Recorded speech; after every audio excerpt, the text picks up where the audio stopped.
අද දවසෙත් ස්වාමින් වහන්සේගේ කරුණාව අනුග්‍රහය බහුලව අධිකව භුක්ති විඳින්නා වූ දවසක් උන්වහන්සේ අපිට දී තිබෙනවා. ප්‍රේමණීය දේවදරුවනේ, අද දවසේ ස්වාමින් වහන්සේගේ වචනය වෙතට, ශුද්ධ ලියවිලි වෙතට අපි ඇතුල් වෙන්නට යනවා. අපි බලමු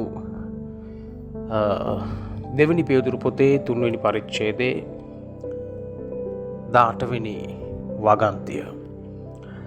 එහෙත් අපගේ ස්වාමි වූ ගැලවුම්කාර වූ යේසුස් ක්‍රිස්තුස් වහන්සේගේ කරුණාවෙහිද උන්වහන්සේ දැනගැන්මෙහිද වර්ධනය වෙයල්ලා. දැනටත් සදාකාලයටත් උන්වහන්සේට ගෞරව වේවා. ආමෙන්. හාලෙලූයා.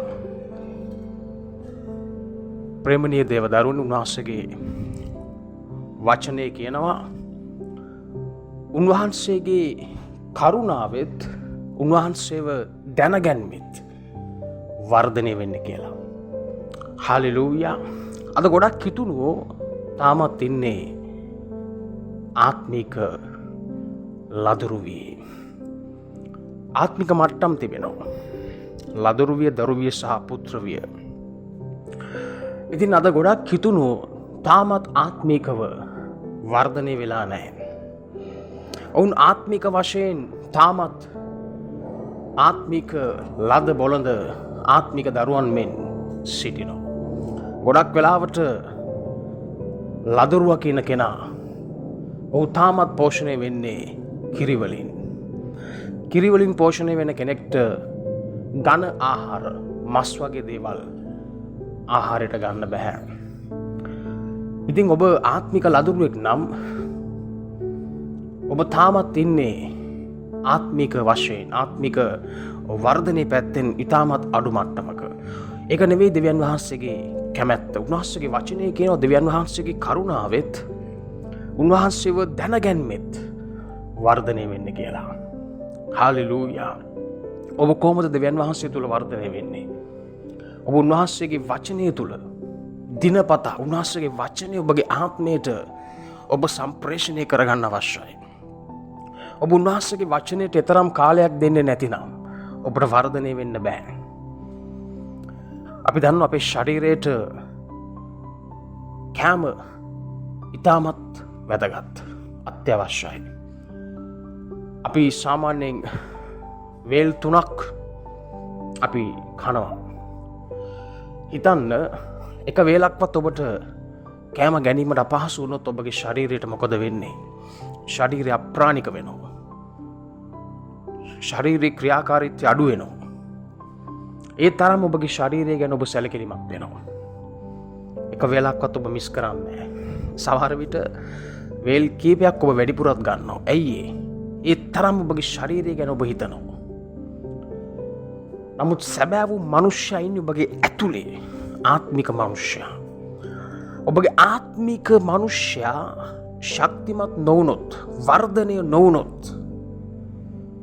දිනපතා උන්වහන්සේගේ වචනය තුල පෝෂණය නොවුනොත්, උන්වහන්සේගේ වචනේ කියනවා සුළඟට විසිර යන බොල් හා සමානයි කියලා. ඒ කෙනා, ඒ කියන්නේ අභියෝග, ප්‍රශ්න, පොරබැදීම්, කම්කටොළු, මේ දේවල් ඔබගේ ජීවිතයට එද්දී ඔබ ඉතාමත් පහසුවෙන් ඔබ ඈත මෑත විසි වෙන බෝල් හා සමාන වෙන්න යනවා. එවැනි කිතුණු ඉක්මනට වැටී යනවා. ඉක්මනට අධෛර්යමත් වෙනවා. ඉක්මනට කනස්සලු වෙනවා. ඉතාමත් පහසුවෙන් සතුරට එවැනි ජීවිත ගොදුරු කර ගැනීමේ හැකියාව තිබෙනවා. නමුත් ඔබ එහෙම වෙන්න බෑ. හලෙලූයා. ඔබ දෙවියන් වහන්සේ දැනගැනීමේ ඔබ වර්ධනය වෙන්න අවශ්‍යයි. හාලෙලූයා. ඔබ දැනගැනීමේ වර්ධනය වෙද්දී ඔබට කරුණාව වැඩි වෙනවා. හාලෙලූයා. ග්‍රේස් එක ග්‍රෝ වෙනවා ඔබගේ ජීවිතේ. දෙවියන් වහන්සේගේ කරුණාව තමයි හැම දෙයකටම රහස. හාලෙලූයා. ඔබගේ ව්‍යාපාරයේ දියුණුව, සාර්ථකත්වය, වැඩිවීම, පැතිර යාම, විශාල වීම, මේ හැමදේම තිබෙන උන්වහන්සේගේ කරුණාව තුල. කරුණාව වැඩි අඩු වෙනවා. කරුණාව වෙනස් වෙනවා. හැමෝටම එකම කරුණාවක් නෙවෙයි තියෙන්නේ. කරුණාවේ කැපැසිටි එක වෙනස්. කරුණාවේ මට්ටම් තිබෙනවා. හාලෙලූයා. කරුණාව වැඩි වෙන්න නම් ඔබ දැනගැනීමේ වර්ධනය විය යුතුයි. එම නැති වුණොත් ඔබ තාමත් එකම තැන ඉන්න සාමාන්‍ය කිතුණෙක් පමණයි. නෙෆියුස් කෙනෙක් ඔබ. ඔබ ලදරුවෙක්. නමුත් ඔබ ලදරුවියෙන් දරුවියට දරුවින් පුත්‍රවියටත් ඔබ පැමිණෙන්ට අවශ්‍යයි. එවිට ඔබේ ජීවිතයේ ඔබ බලවත් දේවල් අත්දකින්න යනවා. තමත් ඔබගේ ජීවිතයේ සිද්ධ වෙන්නේ පුංචි දේවල් වෙන්න පුළුවන්. ඒ ඔබගේ ආත්මික වර්ධනයේ මට්ටම නිසා. නමුත් ඔබ දිනපතා උන්වහන්සේගේ වචනය තුල වර්ධනය වෙනවා නම්, දැනගැන්ම තුල වර්ධනය වෙනවා නම්, ඔබ පුත්‍රවියට පැමිණෙන හියුස් කියන තැනට හාලෙලූයා ඔබ ආත්මික පුත්‍රයෙක් බවට පත් වෙනවා. ඒ කියන්නේ පුත්‍රයන්ට විතරයි පුළුවන් උරුමය භුක්ති විඳින්න.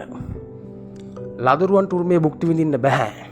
දරුවන්ට උරුමය භුක්ති විඳින්න බෑ. පුත්‍රයෙක් බවට පත් වෙන්න අවශ්‍යයි. පුත්‍රයෙක් ආකාරයට ඔබ වෙනස් වෙන්නේ කොහොමද?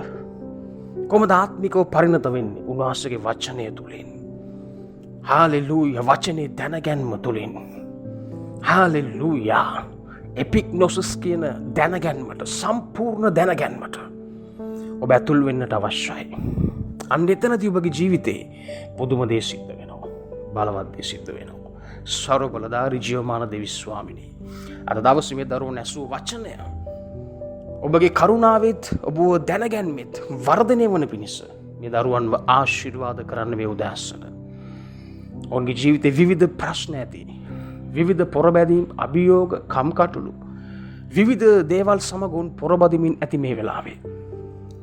නමුත් ස්වාමිනී යේසුස්ගේ නාමෙන් මම තීන්දුව කොට ප්‍රකාශ කරනවා, ඒ හැම ප්‍රශ්නකින්ම, හැම අභියෝගයකින්ම, හැම පොරබැදීමකින්ම මේ දරුවන් නිදහස් වෙන්න යනවා.